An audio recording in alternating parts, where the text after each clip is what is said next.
যদি আমার জন্য দ্বারকাতে প্রলয় আসে, মৃত্যু আসে, আমি দ্বারকাতে কিছুতেই থাকবো না।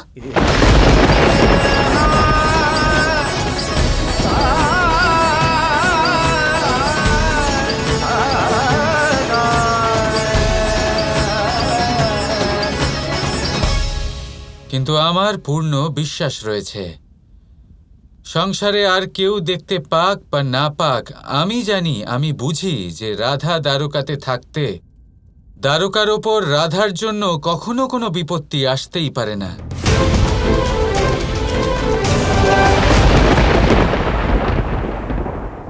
তাহলে এটাই স্থির হলো বাবা, যদি আমি বাজি জিতে যাই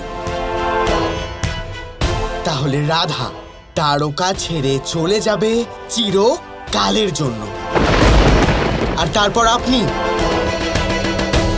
আমার মাকে আপনার পাশে স্থান দেবেন চিরকালের জন্য।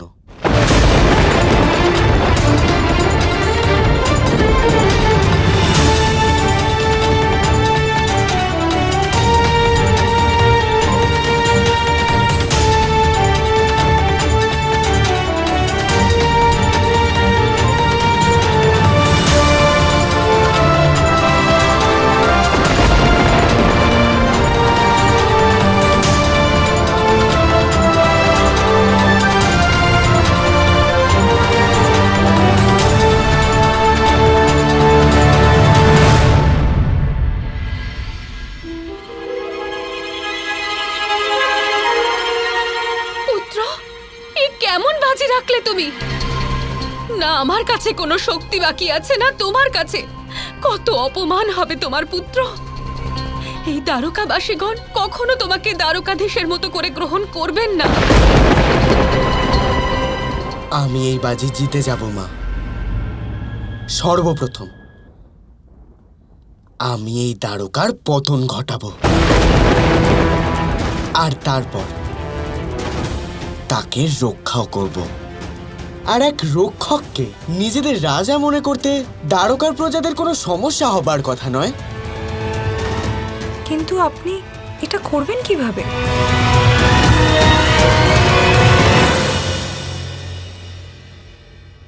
সামন্তক মণি।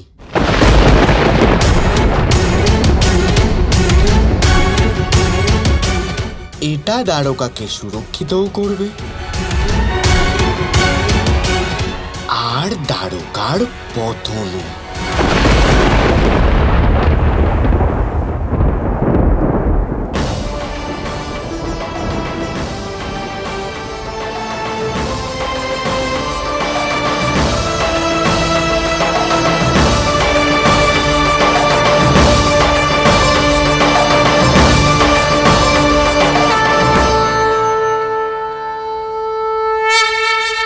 দয়া করে আপনারা সকলে নিজের নিজের চোখ বন্ধ করে নিন।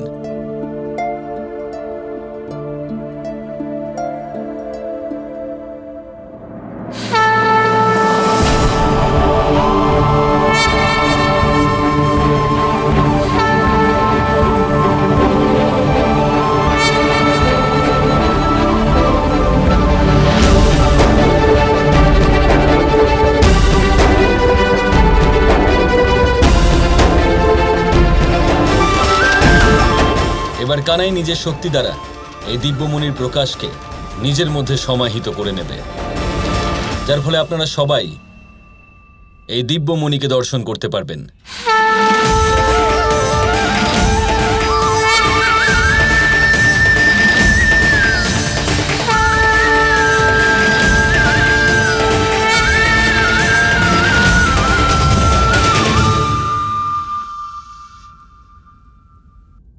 এবার আপনারা সকলে নিজের নিজের চক্ষু উন্মিলন করে এই দিব্যমণিকে দর্শন করতে পারেন।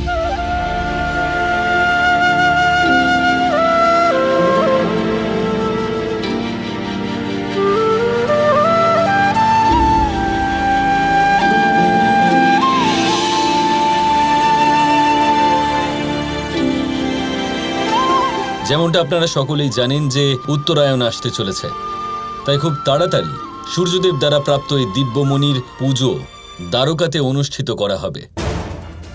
আমরা সকল দ্বারকাবাসীগণ মিলে সূর্যদেবের শক্তি বাড়িয়ে তোলার জন্য এই দিব্য সামন্তক মণির পুজো করব। কারণ এই মণি হলো শুভ এবং দিব্য।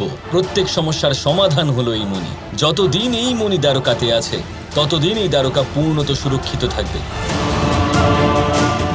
বছরের সব থেকে দীর্ঘ রাত্রি আসতে চলেছে, যেদিন আসরিক শক্তি সব থেকে চরম হবে, সর্বাধিক হবে, তখন এই সামন্তক মুনি আমাদের সকলকে, সমস্ত দ্বারকাকে রক্ষা করবে। দ্বারকাধীশ শ্রীকৃষ্ণের জয়!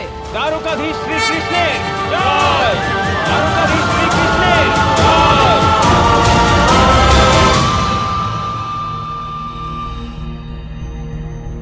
কৃষ্ণ, তুমি চিন্তিত আছো, কি হয়েছে?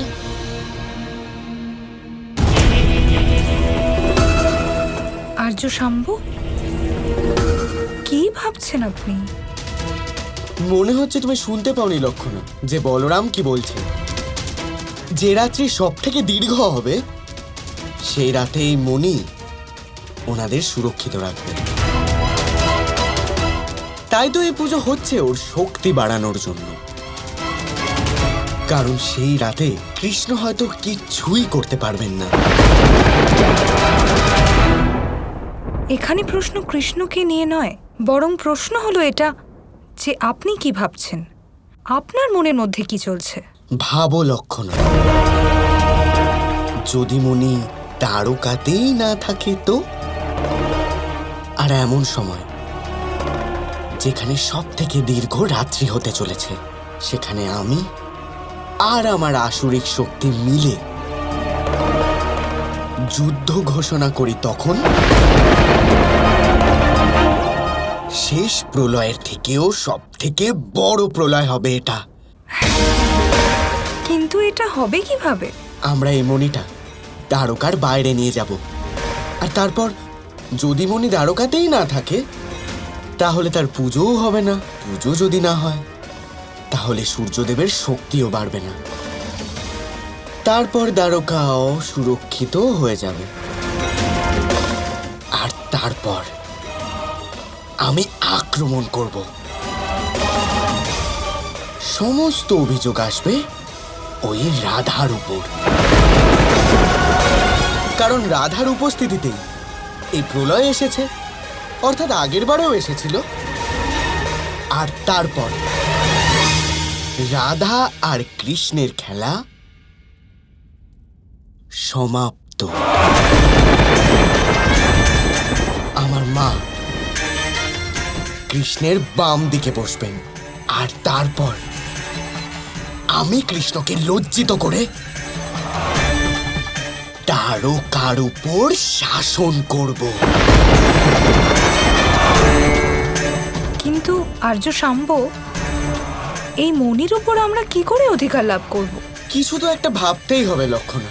যদি প্রতারকের সাথে প্রতারণা করতে হয় তাহলে ছলনা তো করতেই হবে।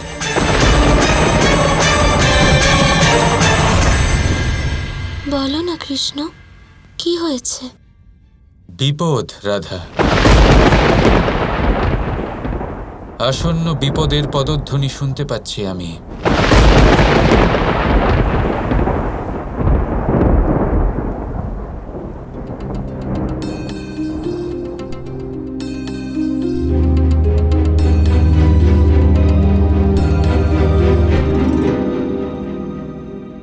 কি হলো কানাই, তুমি এই মণি এখানে কেন নিয়ে এলে?